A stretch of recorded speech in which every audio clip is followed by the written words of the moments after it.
Eh bien, Reform UK annonce que d'énormes changements arrivent en matière de vote en ce qui concerne les règles sous un gouvernement Reform UK.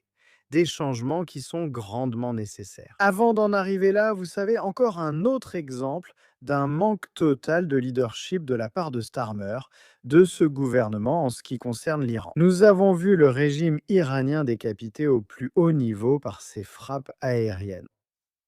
Et qu'a fait la Grande-Bretagne? Elle est restée sur la touche. Un manque total de leadership de la part de Starmer, quand nos alliés avaient besoin de nous. Et je pense que ce thème d'un manque total de leadership, d'un Premier ministre qui ressemble constamment à un lapin pris dans les phares, est récurrent. Cela se reflète dans le fait que vous avez vu son taux d'approbation, selon les sondages, chuter à nouveau à un niveau historiquement bas, plus bas que tout ce qui a été enregistré pour Theresa May, Boris Johnson ou même Rishi Sunak. C'est un pays maintenant où Reform est en tête, avec 30%, soit 12 points d'avance, sur le Parti travailliste et les conservateurs. Et en ce qui concerne notre démocratie, vous savez, peut-être que les gens commencent à se rendre compte des énormes problèmes dans lesquels nous nous trouvons actuellement, étant donné le vote familial illégal que nous avons vu récemment lors de l'élection partielle. Nigel Farage parle de la suppression du vote par correspondance, sauf si c'est absolument nécessaire pour ceux qui en ont vraiment besoin. Mais écoutez, en ce qui concerne le vote familial, c'est clairement un danger pour notre démocratie.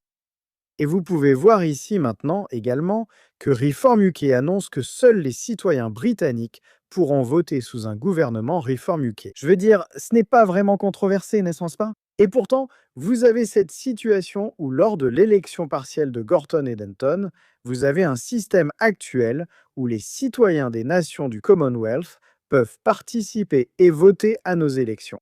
Vous pouvez voir l'impact énorme que cela a eu lors de l'élection partielle de Gorton et Denton. Nigel Farage écrit dans le mail que dans 14 quartiers de la circonscription, dans 10 d'entre eux, plus de 20% des habitants sont nés à l'étranger. Dans un quartier, 48% de la population était née à l'étranger.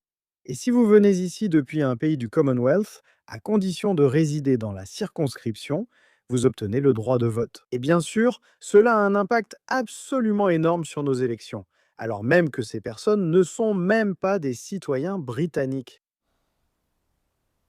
Alors écoutez, je pense que des changements sensés arrivent sous un gouvernement de réforme. Mais s'il vous plaît, faites-moi part de vos réflexions à ce sujet dans les commentaires ci-dessous. N'hésitez pas à mettre un petit pouce bleu à cette vidéo, je vous en serai vraiment reconnaissant. Et bien sûr, comme toujours, merci d'avoir regardé.